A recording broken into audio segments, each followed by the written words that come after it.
दोस्तों, international diplomacy में power project कैसे वर्ल्ड लीडर्स करते हैं उसका एक प्राइम एग्जांपल आपको इस वीडियो में देखने को मिलने वाला है। मुद्दा क्या है? मुद्दा आपको मालूम है कि अभी ट्रंप और पुतिन की अलास्का में मीटिंग हुई है। अलास्का के अंदर ये लोग यूक्रेन की किस्मत का फैसला करने वाले हैं। तो उसी से रिलेटेड ये पूरा वीडियो होने वाला है। आपको पता है कि यूक्रेन के बारे में बातचीत होगी और यूक्रेन को ही नहीं बुलाया गया, इवन यूरोप की किसी भी कंट्री को नहीं बुलाया गया। और Vladimir Putin and Donald Trump Alaska में मिले हैं। मिलते टाइम पुतिन का बहुत अच्छे से स्वागत किया गया। पहले तो उनको रेड कारपेट पे उनका स्वागत किया गया, जैसा एक दूसरे वर्ल्ड लीडर्स को मिलता है वैसे सेम लेवल का स्वागत उनको दिया गया। हालांकि इसके बाद कुछ ऐसे विजुअल्स आए जिसको देखकर आप हैरान हो जाएंगे। पहला विजुअल तो मैं आपको दिखाता हूं, पहली वीडियो आप देखो। यहाँ पे डोनाल्ड ट्रंप और पुतिन चल रहे हैं और ठीक पुतिन के ऊपर से एक बॉम्बर को गुजारा गया है। ये है B2 बॉम्बर। ये कोई मामूली घटना नहीं है। B2 बॉम्बर के बारे में हमको पता होना चाहिए कि इसके पास न्यूक्लियर कैरिंग कैपेसिटी है, मतलब ये न्यूक्लियर बॉम्ब को कैरी करता है और कहीं पे भी किसी भी कंट्री पे हमला करने की इसके पास कैपेसिटी है। और ये स्टेल्थ बॉम्बर है, मतलब ये जल्दी रडार में पकड़ में भी नहीं आता। यूएस एयरफोर्स की एक तरीके से पहचान कही जा सकती है और यही एक ऐसा बॉम्बर है जो कि यूएसए को एक तरीके से सुपर पावर बनाता है। और ये दूसरे मायने में भी इसलिए खास है क्योंकि B2 स्टेल्थ बॉम्बर को बनाया गया था जब यूएसए एंड रशिया का कोल्ड वॉर चल रहा था।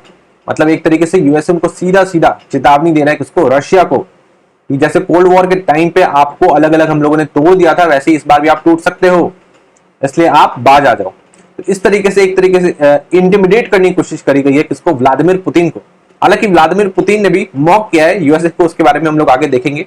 तो पहली चाल तो चली यूएसए ने इस तरीके से इंटिमिडेट किया। सेकंड, उन्होंने एक और गजब की चीज की है कि डोनाल्ड ट्रंप को एडवाइस करने के लिए नाटो के supreme allied commander general Alexis Grynkewich present रहेंगे। अब इनको एडवाइस करना है किसको?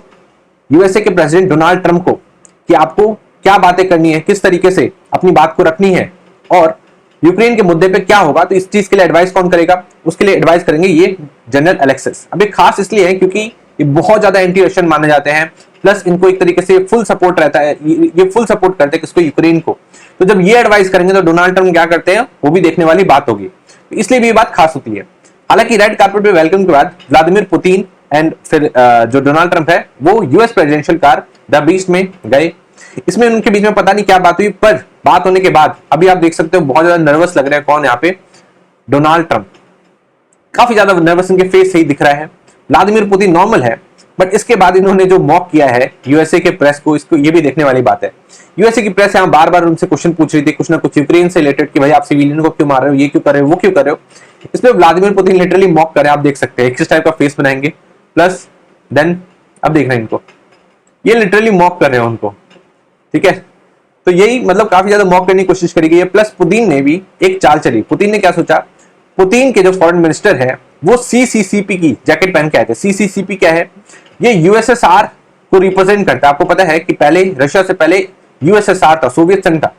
यूएसएसआर को ही रशिया के एब्रिविएशन में, आपको पता है कि जब लैंग्वेज चेंज होती है तो उसमें एब्रिविएशन भी चेंज होती है, तो रशियन में उसको CCCP कहते हैं। तो एक तरीके से रशिया भी दिखाने की कोशिश कर रहे हैं कि जिस मुद्दे पे हम लोग बात करने आए हैं वो एक ना एक टाइम पे रशिया का ही हिस्सा था। इसलिए आप ये मत सोचना कि आप बहुत बड़ी डील, आप हमसे क्या एक्सपेक्ट करोगे कि हम लोग यूक्रेन से पूरी तरीके से हट जाएंगे। हम लोग नहीं हटने वाले, क्योंकि यूक्रेन जो है 1991 से पहले हमारा ही हिस्सा था। तो कम से कम उसका आधा हिस्सा तो अब लेकर ही जाने वाले हैं। जल्दी हम लोग नेगोशिएशन के मुद्दे पे ऐसा नहीं होगा कि हम लोग आपकी बात सारी की सारी मान लेंगे और हम लोग पीछे हट जाएंगे। तो इस तरीके से रशिया और यूएसए ने अपना पावर प्रोजेक्ट करने की कोशिश किया। अगर आपको ये वीडियो अच्छी लगी है तो आप इसको सब्सक्राइब कर सकते हैं। बाकी ये जो सीरीज है वो आपके यूट्यूब चैनल पे चल रहा है, उसे आप जाकर देख सकते हैं। Thank you so much.